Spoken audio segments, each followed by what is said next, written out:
In today's video, we're heading to Sapporo and tasting some of their most famous items. This ranges from seafood all the way to even fried chicken, and I think you'll be pretty surprised here. Big favor before we dive in is to give this a thumbs up, and if you are new, consider subscribing. Let's start off with the elephant in the room, and that's seafood. A lot of this has to do with the city itself and also the area. Hokkaido is the second largest island and furthest north, and Sapporo is the largest city on Hokkaido Island and also the largest city that's north of Tokyo. I didn't know this before, but a lot of the seafood that we love to eat loves cold water. So if you're someone that likes sushi and you go to a good restaurant in New York or London or pretty much any other city, there's a pretty good chance that a lot of the items are from Hokkaido. Even if you know seafood suppliers, it's still expensive to import it, and it's going to be a lot cheaper when you're at the source. If you're here, items that are worth trying include sea urchin, scallops, and oysters. And of course, there's a ton of great fish options as well. If you want a bit more variety, then I would go for a kaisendon, which is a seafood bowl. You can pretty much customize this based off what you want in the bowl itself. Even though there are a lot of restaurants that have this, I'd say that there's two go-to areas.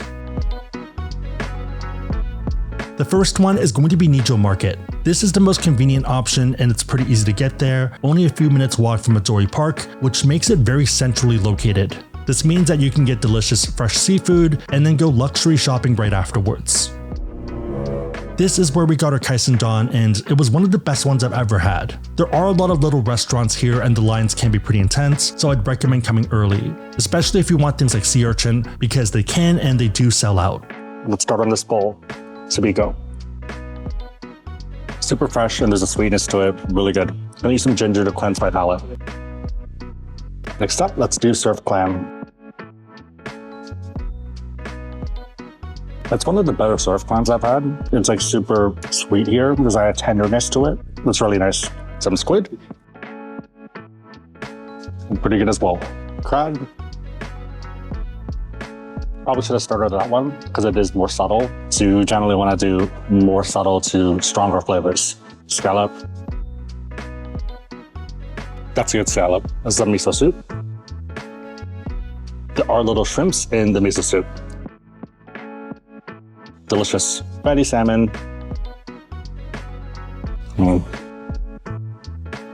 That's really good. It's super sweet, like no fishiness, like very fresh, as you'd expect. Just delicious. There wasn't much sea urchin, but let's give it a taste. It's really good. So if you don't like sea urchin in the US, you might like it in Japan. No fishiness, no weird bitteriness to it. Having some with rice. No wonder Manu wants a whole plate of this. Some fatty tuna. That's melt in your mouth. That's so delicious.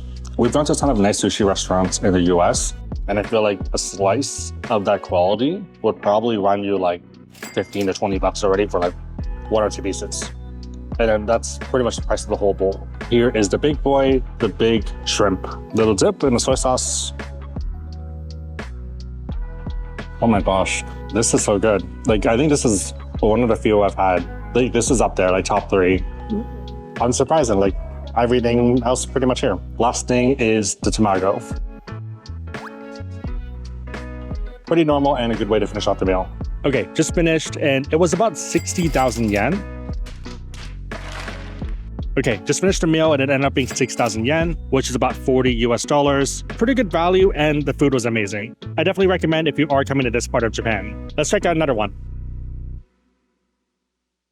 If you want a bit more of an involved experience, then I'd recommend going to the Sapporo Central Wholesale Market. The main building is pretty much a grocery store downstairs with a ton of fresh seafood. This is perfect if you live there or if you're staying for a bit longer, but even if you're not, there are a lot of items that you can select where they end up cooking it upstairs. Upstairs is a restaurant where they use the ingredients from downstairs, and if you pick, let's say, a crab, then they'll make it for you.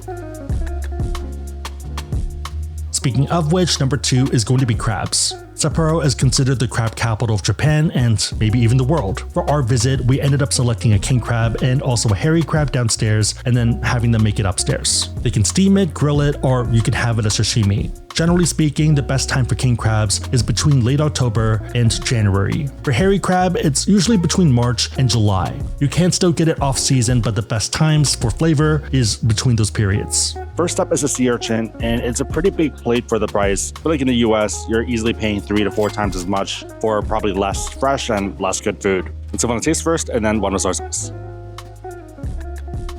Very creamy, very pure, so you can taste the ocean flavor, but unlike a lot of other uni, and especially less fresh uni, it doesn't really taste like you're eating a mouthful of sand. Just very smooth, buttery, melts in your mouth, and it's delicious. It's pretty much the essence of the sea in one tiny bite. Let's try a bit of soy sauce.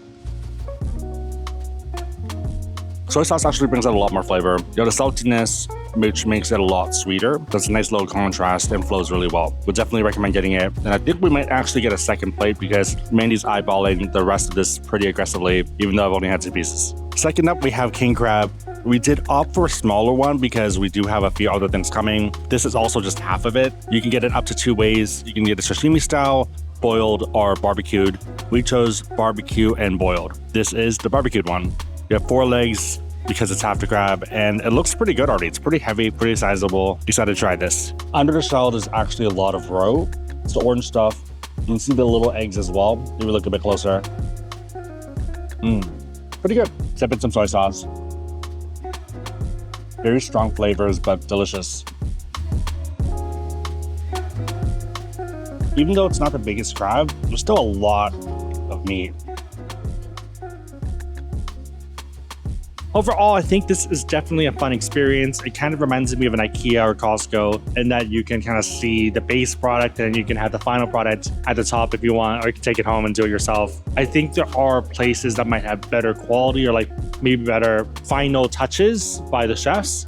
So if you want to go to an expensive like Michelin star restaurant, that's a possibility. But for what it is, this is pretty good. I really like that you get a lot of variety. Price is right for the most part, and it's fresh. So that's a good thing for me. It's also a pretty fun experience, and even if it is a little bit touristy, I think it's worth the stop. If you do want to come, you can either take the train here and then walk about 7 or 8 minutes, or you can actually call a car. You schedule it with them and they pick you up from your hotel or the airport. I'd recommend eating upstairs because that's a lot easier, but if you do want to bring some crab along with you or back to your hotel, then that's an option as well. We ended up getting a bunch of items. I think the crab is going to be the go-to. For sashimi and those type of items, it's fine here by all means, but there's better places for it that just taste a little bit better, and the price is going to be about the same anyways, so you might as well go there. If you are buying stuff to bring home, it is tax-free, I think, if you bring your passport. Depends on items, but also check that you can actually import the food that you're bringing. Also note to come early because it is based off what comes in that day. So for example, if they only have a few king crabs, then they could actually sell out. So for example, for us, when we got here, we ended up getting a small king crab. By the time we finished, when we went back downstairs, there weren't any small or medium ones left. There was only one super large, like XL version. This does open pretty early at 7 a.m. and runs until 3 p.m. The last call for them cooking stuff is, I believe, 2:30. So be cautious of that. The first day we came at 3 for whatever reason. We thought we still had time. This mart was still open, but upstairs was already closed, which is fair. Overall, definitely worth visiting, and I'd say it's an 8 out of 10. If you're looking for something to warm up, one great option is ramen. In particular, Miso Ramen, which is believed to have originated from Hokkaido in the mid-20th century, and Sapporo being the capital of the dish. Miso Ramen uses miso paste, which ends up creating this rich, complex, and hearty broth that is thicker in color with a lot of intensity. The end result is a bowl of food that warms your soul and is great in the cold weather. Zooming out, it is kind of crazy to think that a regional specialty dish is now a staple in most ramen restaurants around the world. You can obviously get ramen regardless of the season, but I think there is something magical about freezing outside, stepping into a tiny shop, and then having a meal that warms you and revitalizes you. And to be fair, there are ramen alleys in a lot of other cities, but the most famous is in Sapporo. This alley started in the 1950s as a small collection of stalls, and now it's grown into a destination in and of itself. Lines here can be pretty crazy, so I'd recommend either coming early or coming late. It also is pretty cold to wait outside, especially in the winter, so dress accordingly.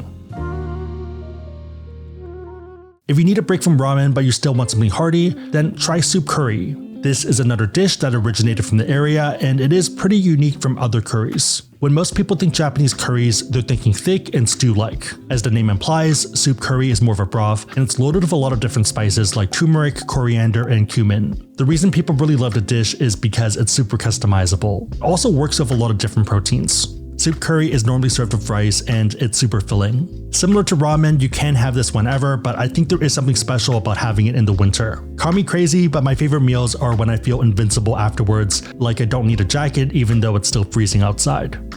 Let's give it a taste. I ended up getting the juicy chicken with grated radish vinegar seasoning, which is a specialty and limited to the Chitose restaurant. Might also be marketing, but it looks good. You had to pick the spicy level. I ended up picking number 4, which is spicy, 3 is medium spicy, and 5 is very spicy. And then anything above that, you actually have to pay extra. Let's give it a taste. Not too spicy at all. I think for most people, 3 or 4 is going to be the good zone, maybe 5. You don't really need to go above that, like the specialty ones, unless you really love spice. But if you're looking for a casual meal, pretty solid. Let's try it with some rice. Really good. Rice is good because I think it goes really well with the curry. And the zest from a lemon just brings out different flavors of the curry. So it's a bit more complex. Curry is also not too overwhelming. This is more soupy, so it is more drinkable. It's not as intense. Let's try the chicken.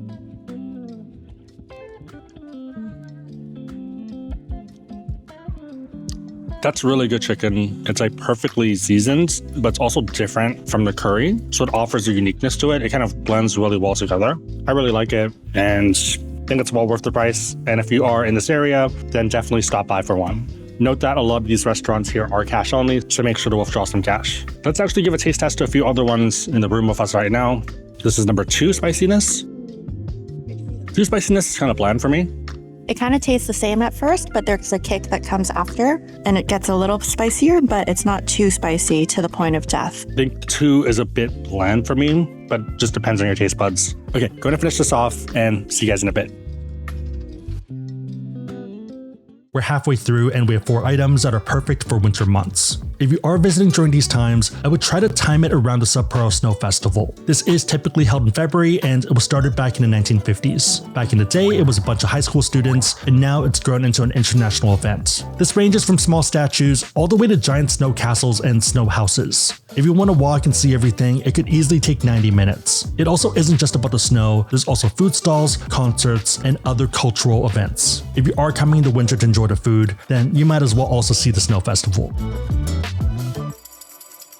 If you're more of a summer person, then one of the must-try items is ice cream. Hokkaido is known for their dairy, whether cheesecakes, tarts, ice cream, or even fresh milk. The reason dairy products taste so good is due to the expansive farmland and also the climates. Cows like colder weather, making them more chilled and less stressed out. Happy cows means that you get richer and also higher fat content dairy. It also helps that Hokkaido has been focusing on dairy during this whole period, so you have great ingredients and also amazing craftsmanship.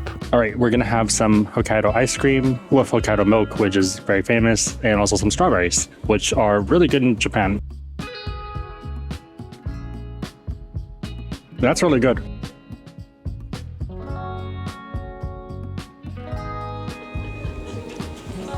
That's actually some of the best ice cream I've ever had in my life. Like the most memorable in the last 5 years.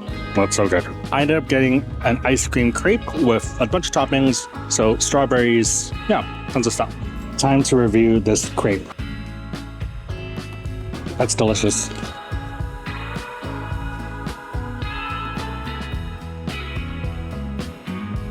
I actually kind of like mayonnaise a bit better for the simplicity, and it's like the pure version of it, but this is pretty good. I like crepes, so I'd probably get a crepe, but I would probably go for the cone for simplicity for most people. One bonus for this section is going to be chocolate. Hokkaido chocolate is known for its smooth texture and also rich flavor. This is a fan favorite among locals and also a great option as a souvenir. One of my regrets from the trip is not bringing back enough chocolate. Number 6 might come as a surprise, and it's something called Zangi. This is a popular fried chicken dish from Hokkaido, and it's known for its distinctive seasoning and batter. They do this by mixing wheat flour and potato starch before deep frying it, which creates a super crispy outside and a juicy inside. They typically have other flavors like soy sauce, ginger, and sometimes garlic to add more savory depth. Zangi fried chicken is considered a soul food item for Hokkaido, and it's pretty common whether as a full meal or as a bar food item. Okay, we're having a late night dinner. It's about 11 p.m. right now. This place closes in half an hour, and it's super good. Got in 2 styles. One is salt, and the other one soy sauce. Already started eating it beforehand because I got pretty hungry while they were filming their videos. Salt one's not bad at all, but the soy sauce one's amazing. All of it's really great. It's really crunchy on the outside.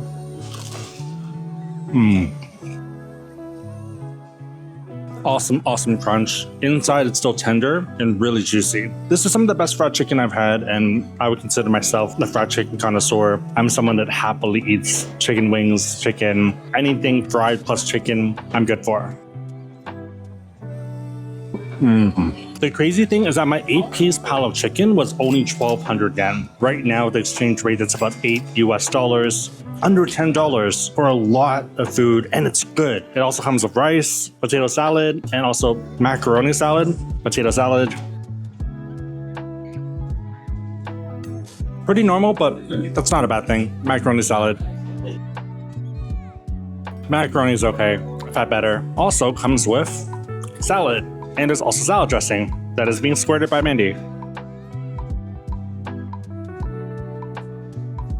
Also, furikake over here.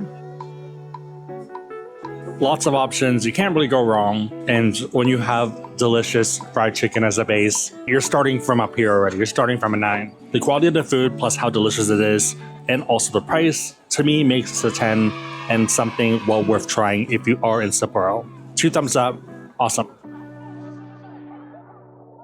Number 7 is going to be Sapporo Beer, which is Japan's oldest and arguably their most famous. It started back in 1876, flagship being their normal premium beer, and then another really popular choice is Black Label. If you are visiting the island though, I would recommend trying Sapporo Classic, which is exclusive to Hokkaido and is richer and fuller bodied. Even if you're not a fan of the beer and you prefer other brands, I think it's still worth a can. Main takeaway, Sapporo is one of the food capitals of the world. Whether you're into seafood, fried chicken, or ice cream, there's probably something for you. If you like food and especially seafood, I definitely think it's worth a visit. If you made it to this point in the video, then leave a crab emoji in the comments down below, and I'll try to heart it and also respond. My question for you is, have you tried any of these items, and which ones are your favorite? Let me know and everyone else know in the comments down below. Big favorite, thumbs up, consider subscribing, but otherwise hope you liked it. See you next time.